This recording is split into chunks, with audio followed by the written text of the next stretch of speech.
with all the hard work that went into this project. And I also want to mention that today is actually National Hunger Action Day, and it's also National Hunger Action Month. So if you see the orange in the audience, that is the color for our National Hunger Action Month and Day for this effort.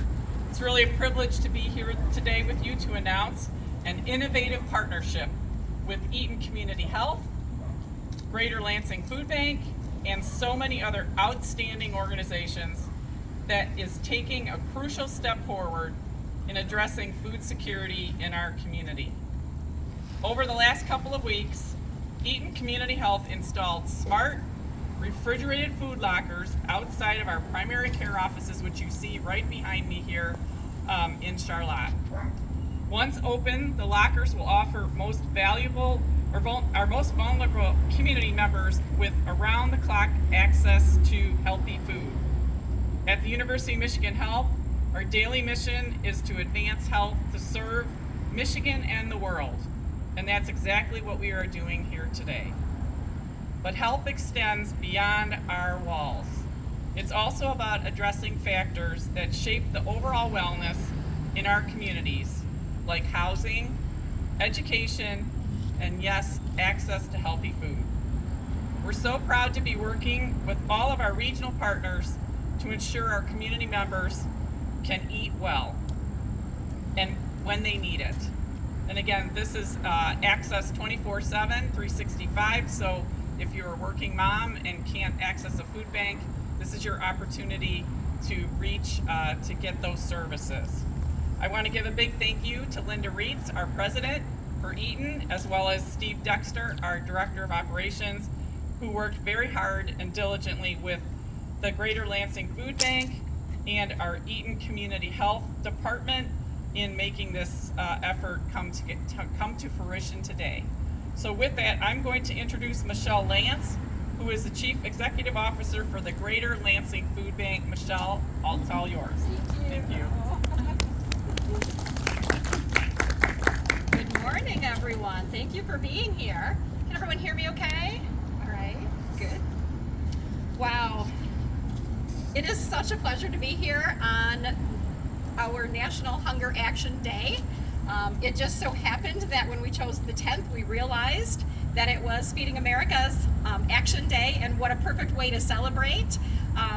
The day is really a part around the nation for us to encourage everyone to take some type of action to improve food insecurity for our neighbors. And what a better way than something innovative like this. The lack of food affects every single household at some point during our lives. Whether we are young, whether we are a college student, or whether we are older and just struggling. There's countless reasons for this. It could be a medical condition that hits a family and all of the dollars are being spent on co-pays or prescriptions, or the lack of a job during that medical emergency. Could be piecing together minimum wage jobs and still trying to pay for child care and housing and utilities at the same time, or simply because of the inflation that we have faced the last few years since the pandemic. Currently, Eaton County is suffering, and I will use that word, suffering, a nearly 13% food insecurity rate. That's 14,000 individuals, our neighbors, our coworkers, our friends, our family, who are facing food insecurity and do not know where their next few meals might be coming from. That is the impetus for projects like what we see behind me today. Greater Lansing Food Bank covers a 7-county region, and Eaton is one of them. We work with nonprofits, government entities, schools, and even hospitals to give food to neighbors who are in need. And here in the county, it's going to be the partners like Helping Hands Food Pantry, thank you Amanda so much, who serve neighbors on the ground almost every single day, and Siren Eaton Shelter, right, that has emergency housing available. But what happens when someone can't get to those pantries or those shelters or the folks who do have food during the day, in the evenings, for example, or on weekends, or in the middle of the night? Should those neighbors just go hungry? Well, we don't think so, and I think you don't think so either. So, that leads us to today's innovation. 24/7 access, making food available when a resident can pick it up. Those are the kinds of things that we're interested in introducing to communities all around the 7-county region, and we're starting right here in Eaton County with the partners you see in front of us. I'm sure you're interested in knowing how these lockers work and what this project is all about. So to do that, I'm going to introduce the partner that decided to go after funding for this project, and that is Eaton Community Health. Callie Dempsey, could you please join us on the podium? Thank you so much.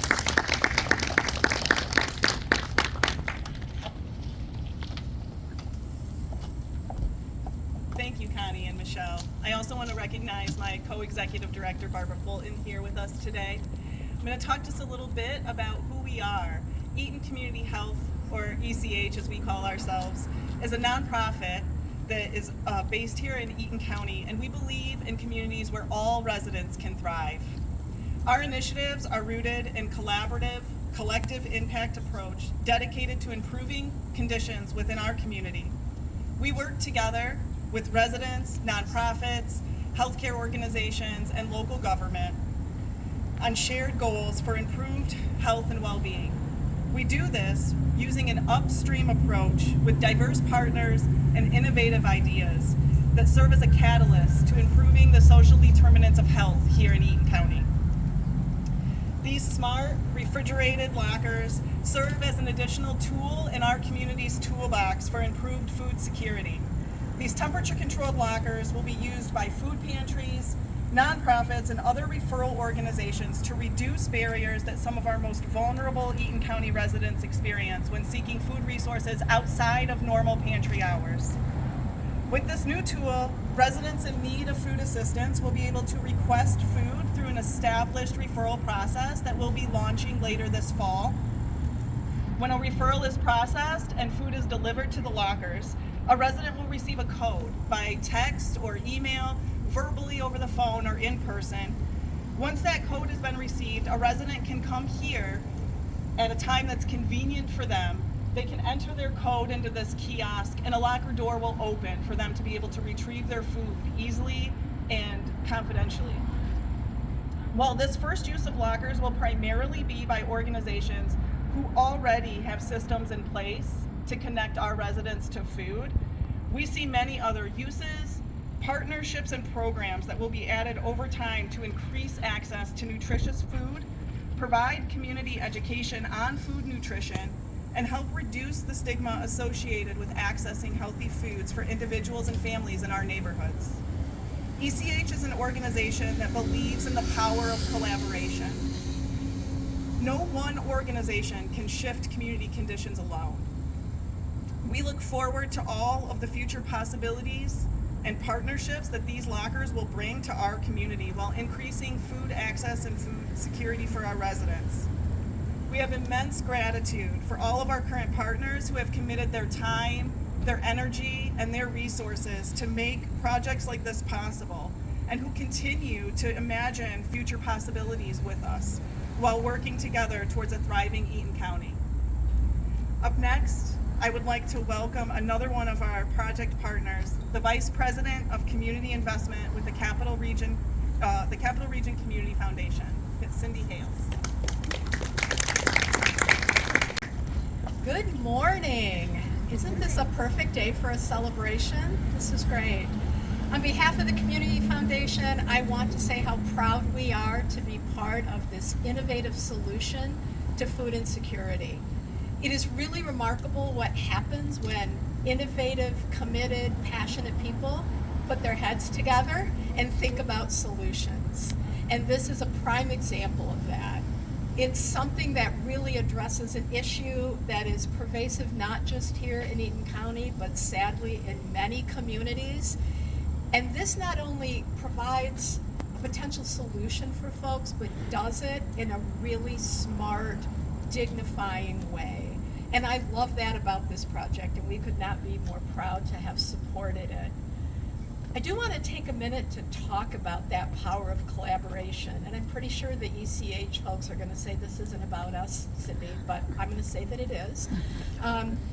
Because it takes a real leader in a community to make this collaborative work happen. Bringing together groups of people with disparate missions to come to the table, to sit around, think about ideas, and to generate those ideas takes tremendous organization. And then to take all those ideas and sort of funnel them through some discourse and come up with a plan really takes some patience and some passion and some great facilitation. And implementing that plan, finding funding, and figuring out the how to make that plan happen is about leadership. And I don't want anybody here in Eaton County to underestimate how fortunate you are to have an infrastructure in place like Eaton Community Health to take the lead in projects like this. Because to Callie's point and others, these solutions don't happen with any one organization. They happen through collaboration. And that is how change happens, through collective action. So congratulations to ECH and to all of you who came to the table and participated in this work and continue to do that. And congratulations to the community for having a solution that's really going to make the difference. We at the Community Foundation are again proud to be part of the solution, and we really look forward to hearing about the impact that you're going to make with these lockers. And now it is my distinct pleasure to introduce to you Angela Whitwer, who is Michigan House Representative from the 76th House.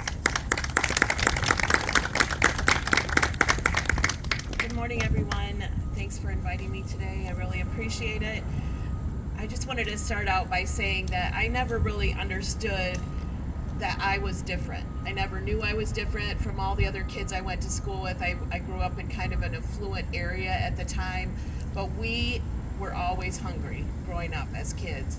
And we joke around with my mom now about it, but she would, if we ever did get a treat of some form of like chips, my mom would actually count the chips. She'd count 10 out for each one of us so that we could all have something that was special. One thing that we did have though is lunch every day. My mom made sure that we had lunch when we went to school, and it got us through the day. We were starving when we got home, but it got us through the day. When I went to work at Sparrow in Lansing, which is now University of Michigan Health, I found out very quickly that I wasn't alone as a child. We adopted a local school. In that local school, every kid, 100% of those kids were either free or reduced. Many of those kids did not have anything to eat after lunch on Friday until they went back to school on Monday morning, which is just tragic that kids and our seniors don't have food. And then I wanted to run on it. I wanted to make sure that we actually did feed our most vulnerable. But before that, I met Dr. Phil. And Dr. Phil heads up all of the food banks, and he made me understand the absolute shame that we have in this country, that there are many, many people that go without food. And their organizations, Greater Lansing Food Bank, all of the pantries, they work together to feed our most vulnerable people and make sure that they have the food that they need. And then in the last couple of years, as the state representative for this district, I was very fortunate to meet Amanda at Helping Hands. And she really brought home the need of Eaton County and where we are in our own county and in this city. She heads up the largest pantry in, I believe, all in our counties around here. She just wrote me 2 nights ago about $1,000 donation, and how that donation, $1,000, can feed 167 people in 1 week. Think of what that impact is, that small, relatively small amount that people could donate to a food bank or a pantry, and how many people that would feed is pretty stunning. And she is an absolute angel in our district, and I appreciate her so much. According to the latest data, like Michelle had said, 14,000 people in our county do not know where their next meal comes from. It's not that they have 10 chips counted out by their mom. They don't know whether they're going to eat dinner that night. Food insecurity affects the ability for people to work, learn, or simply live a healthy life. What is that saying that you say, Dr. Phil?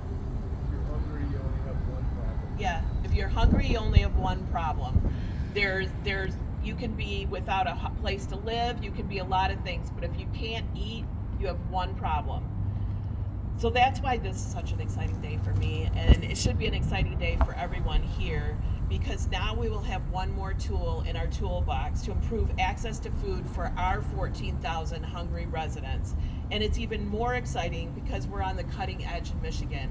This is actually the first food lockers in the entire state of Michigan. Eaton County is known for its innovation. We're known for our economic developments around here, but now we're known for helping the people that are in most need, and we are the first.